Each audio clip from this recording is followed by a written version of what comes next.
Salut à tous les amis, j'espère que vous allez bien. On se retrouve aujourd'hui pour débriefer le match entre le Barça et le Rayo Vallecano. Bon, la Liga est terminée, mais le Barça avait encore pas mal d'enjeux lors de ce dernier match. Tous les matchs du championnat avaient donc lieu en même temps à 19h. Le Barça recevait le Rayo.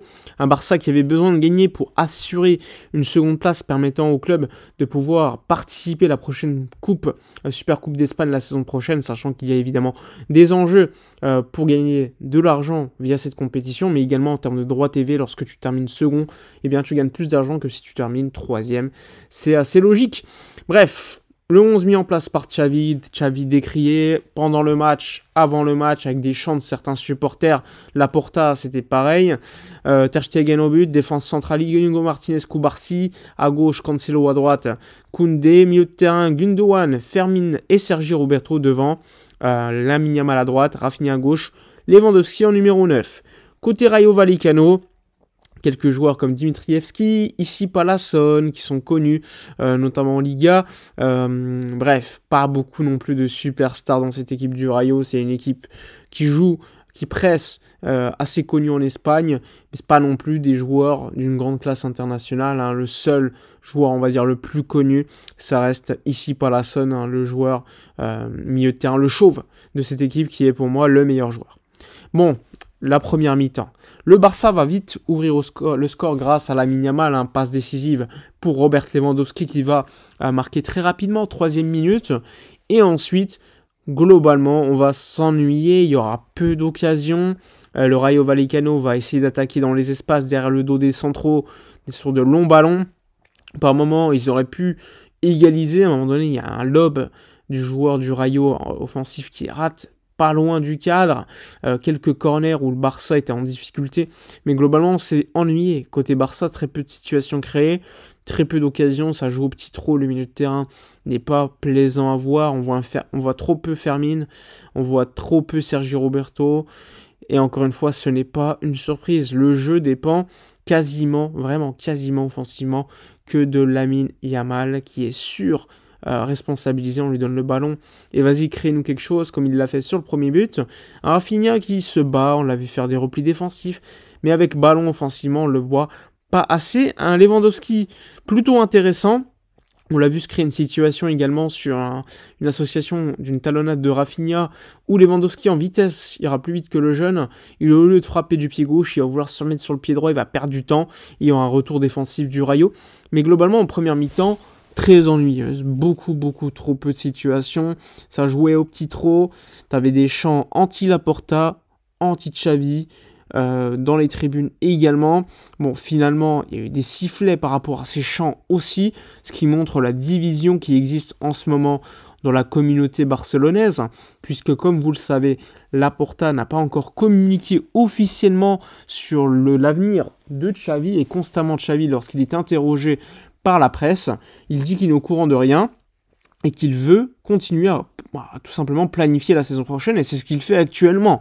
Pour lui, il n'y a rien qui a changé, alors que tous les médias le disent, Xavi ne sera pas le coach la saison prochaine. Pour l'instant, aucune communication.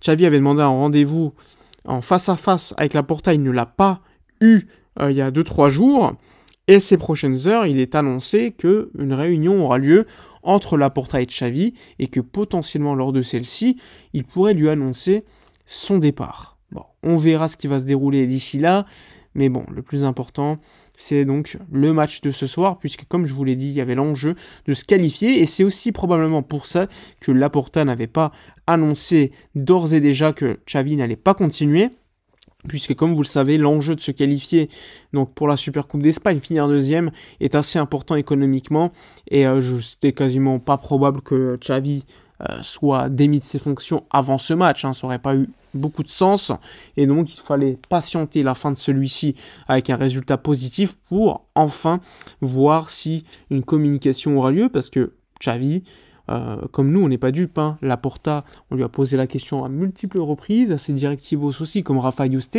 ils n'ont jamais voulu nier le fait que les médias disaient que Xavi allait partir, etc.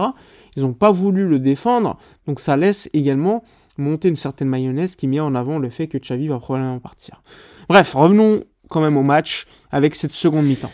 Alors la seconde mi-temps, bon, ça n'a pas changé par rapport à la première, on s'est beaucoup ennuyé, il y a eu un changement, la rentrée de Christensen à la place de Sergi Roberto, et sinon on va dire que on va beaucoup s'ennuyer, on va même encaisser des occasions très dangereuses sur certaines situations, franchement, Ter Stegen est laissé et doit faire les parades, et tu as une situation aussi où Inigo Martinez, à un moment donné, il est à deux doigts de te marquer un contre son camp, parce qu'il a du mal à dégager le ballon, il ne sait pas quoi faire avec, et il la dégage à côté du but.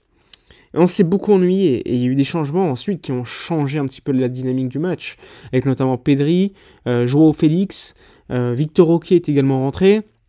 Bref, tout cela pour amener un peu plus de dynamisme dans cette équipe du Barça, même Araujo est rentré en jeu. Donc, beaucoup d'ennuis. Il y a eu des sifflets même à Montjuïc.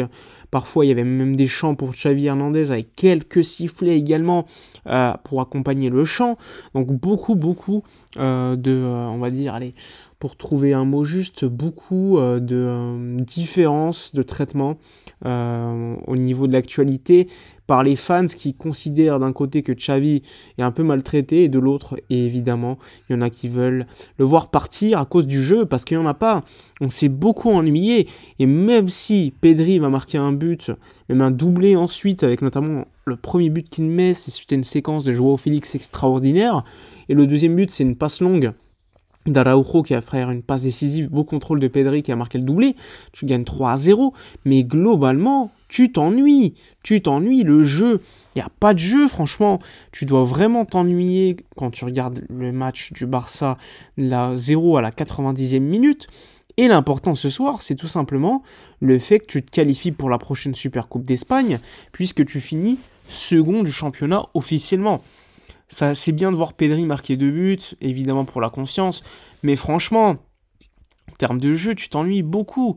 Et c'est pas la première fois, même je pense que la norme, c'est même de dire que le Barça joue mal. Et c'est très rare que le Barça joue bien en réalité.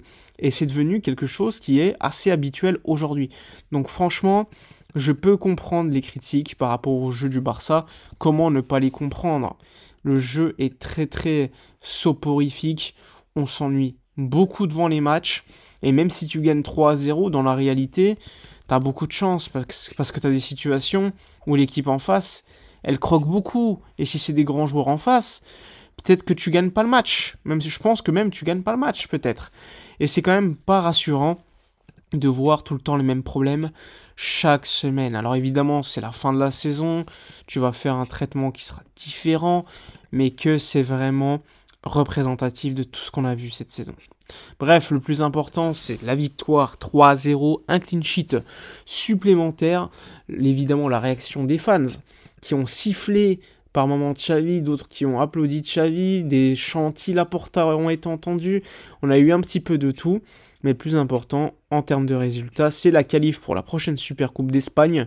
Donc tu assures évidemment de l'argent supplémentaire, c'est également clé pour une situation compliquée pour le Barça à ce niveau-là. Et donc tu affronteras l'Athletic Club de Bilbao en demi-finale de Supercoupe d'Espagne l'année prochaine en Arabie Saoudite. Bref, voilà, on va pas trop tarder sur le match qu'on vient de voir. Dites-moi dans les commentaires votre homme du match, likez, commentez, partagez. Je vous dis à la prochaine et d'ici là, comme d'habitude, portez-vous bien.